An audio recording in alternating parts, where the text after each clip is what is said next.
Right, it's time to harvest a nice sized watermelon today.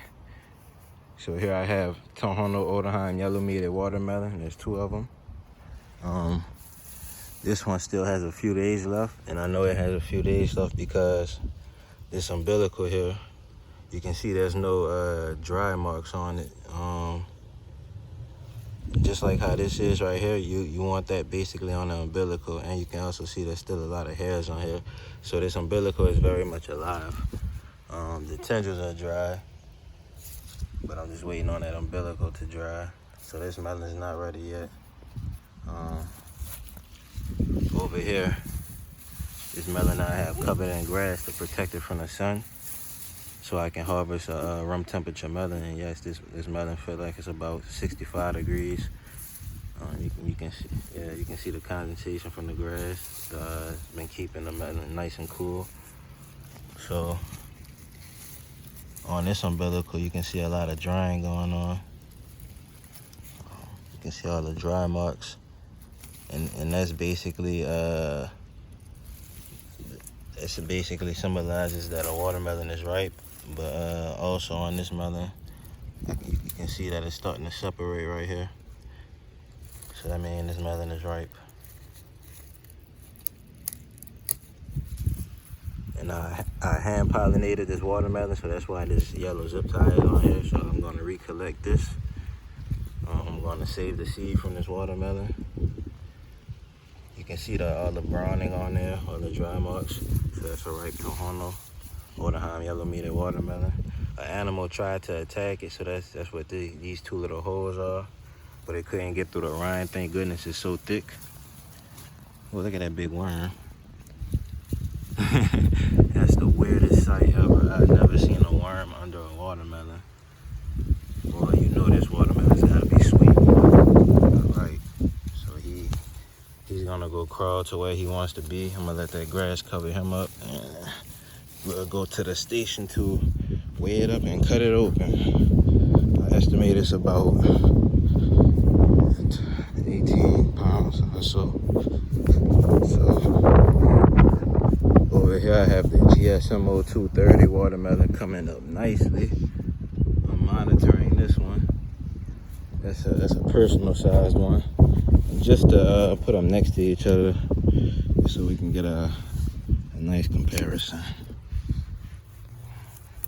So this is the Tohono Odahan yellow meated watermelon, and that's the GSMO 230, which comes from Kakheti, Georgia, Middle East. So let's go weigh this guy up. And Tohono Odahan yellow meated watermelon is a Native American variety. They possibly could have been growing this variety since the 1600s to 1700s. Okay. First, I'll get this set up.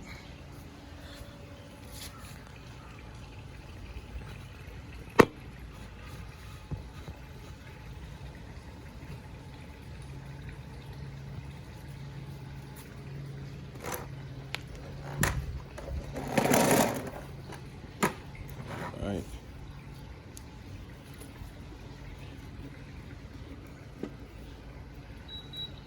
$18.2. Yeah, see that? All right, that's nice. So this is the smaller one, the smaller Tohono Odahan yellow meated watermelon, and that's 18.2 pounds. All right.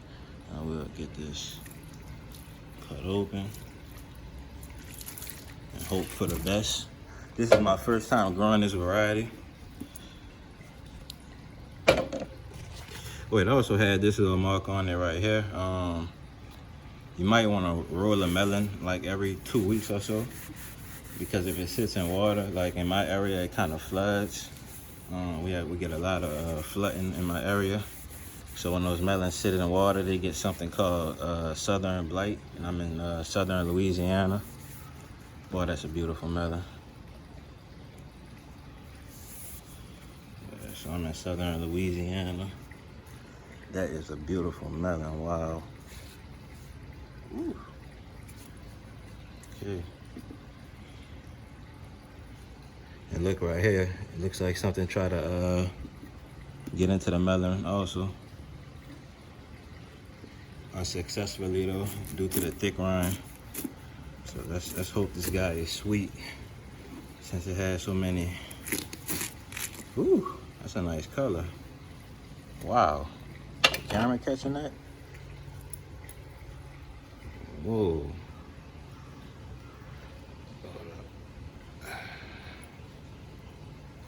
Oops. Trying to hold both the slices. Well, this is the bigger one. That's beautiful. All right. Let's cut this. That's a beautiful color. I don't really, it's not too aromatic right now. We're about to see how the flavor is though. I wasn't expecting this color.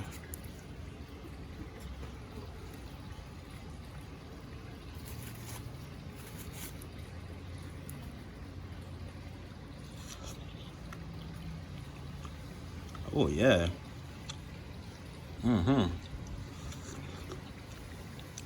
That's different. Now that's different. Okay. That is different. I'm telling you, I wasn't expecting this. Wow. Sweet. Very juicy. I'm gonna do another video. I'm gonna do a brix test.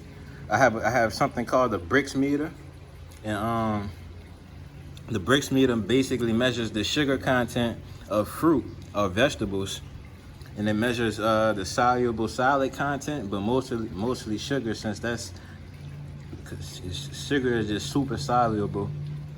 So my brix meter basically measures the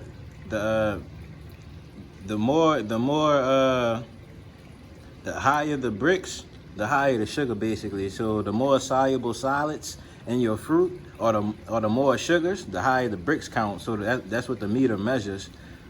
So all I have to do is just squeeze about two little droplets of the watermelon juice into that meter, and it'll show me the brix level. But I want to run and grab it, but that'll be odd to do right now. So I'm gonna just do a separate video on it, and I'm gonna put it in the description. I put a link in the description, and y'all can find it there. This is a delicious watermelon. That's the only reason why I'm saying all that right now. Wow. That's all I can say, y'all. That's my video. This is a Tohono yellow meter watermelon. It was 18.2 pounds. I hand pollinated the seed, so I'm gonna save it. I'm gonna plant more, y'all. I'm gonna keep it going. So I have a bigger one out there. I might let it sit a little longer just to see if it gets sweeter. But this is delicious. Look at that flesh. That's beautiful. It's nice and crisp. Y'all have a good one, man.